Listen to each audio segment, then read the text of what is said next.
Assalamualaikum warahmatullahi wabarakatuh. Terima kasih sudah mampir di channel Awapus Meong.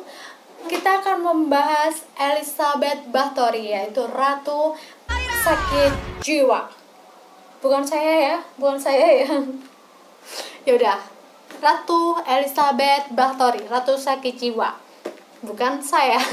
Yaudah, jangan lupa ya, klik subscribe, like, dan komentar ya. Karena dukungan kalian itu sangat berarti dan semangat buat saya untuk membuat video-video lainnya. Terima kasih.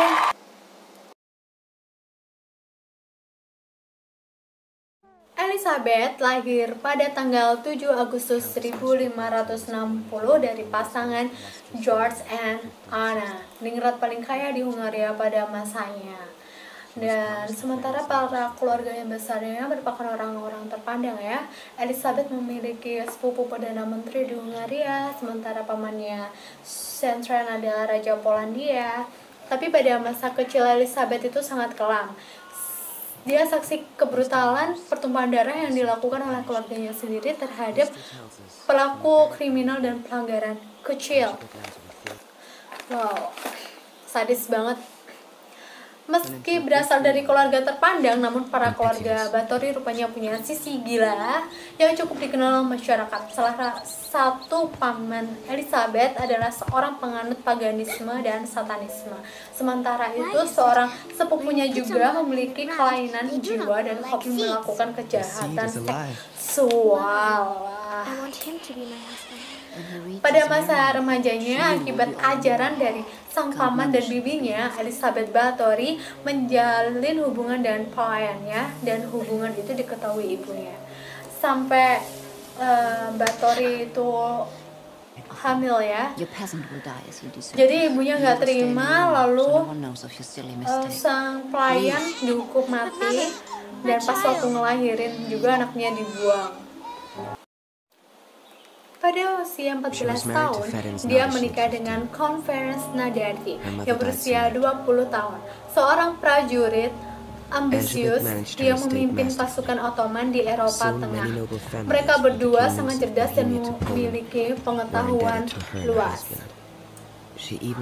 Namun, Ferenc lebih sering berada di medan pertempuran dan membuat Elizabeth kesepian.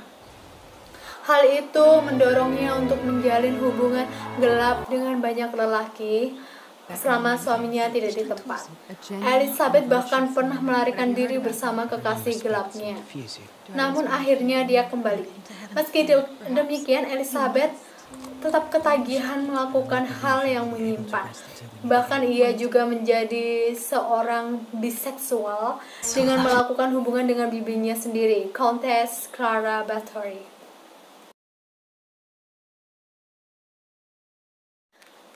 Memuaskan hasrat birahi dengan menyiksa.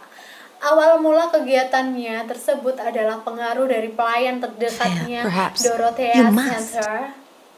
Elizabeth pun mulai gemar memuaskan hasrat seksual melalui penyiksaan terhadap pelayan-pelayan yang lebih muda. Selain Dorothea Center, Elizabeth juga dibantu oleh pelayan lainnya, yaitu Suster Ilona Joy, pelayan pria Johannes Ucciofari, dan seorang pelayan wanita bernama Anna Dracula yang juga merupakan kekasihnya. Mereka menyiksa para pelayan dengan cara diikat, ditelanjangi, kemudian dicambuk, bahkan menggunakan beberapa alat dibantu untuk menyakiti beberapa anggota tubuh tertentu.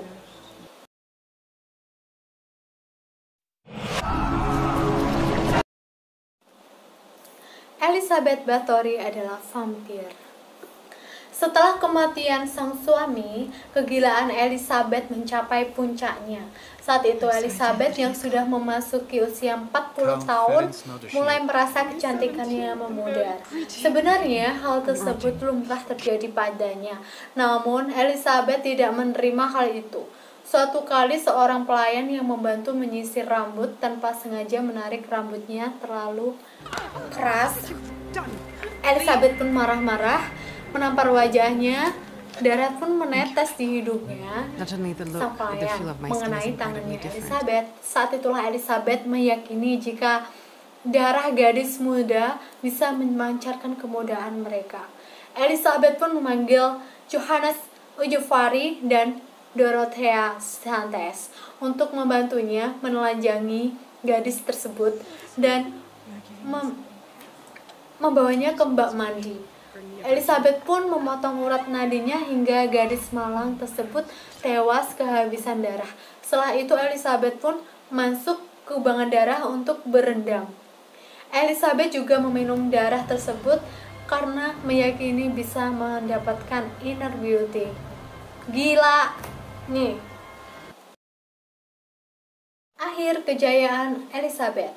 Setelah kehabisan pelayan muda, Elizabeth mulai merekrut gadis-gadis desa untuk mendapatkan darah mereka. Namun, rupanya kepuasan Elizabeth akan darah belum juga terpenuhi. Dia pun mulai menculik para gadis-gadis bangsawan kelas rendah untuk mendapatkan darahnya. Namun, keputusan tersebut rupanya menjadi bumerang baginya. Hilangnya para putri-putri bangsawan juga menyita banyak perhatian orang-orang berpengaruh termasuk raja. Syukurin. Tanggal 30 Desember 1610, pasukan tentara di bawah pimpinan George Thurzo menyerbu ke istana Elizabeth. Saat itu, betapa terkejutnya saat ditemukan banyak sekali mayat di istana tersebut.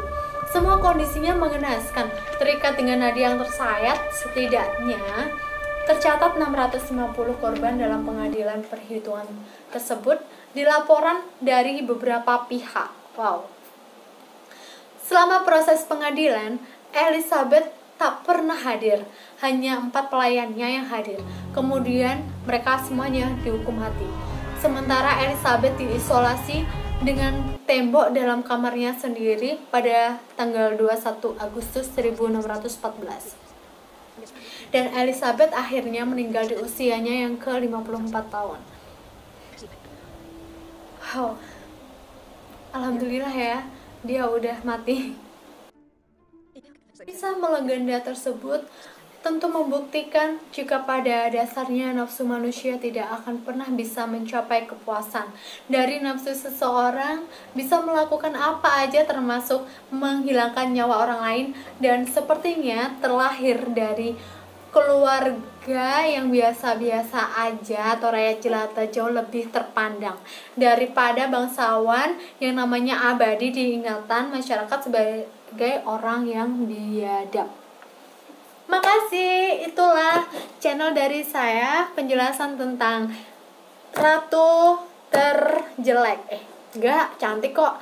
Ratu tergila di dunia, yaitu Elizabeth Bathory. Jadi, aku udah seperti Elizabeth Bathory belum? Makasih ya telah mengunjungi channel Awapus Meong. Jangan lupa subscribe, like, dan komentar. Makasih semuanya. Assalamualaikum warahmatullahi wabarakatuh. Jumpa di video-video lainnya ya. Nantikan video-video saya yang akan datang. Makasih. Dadah.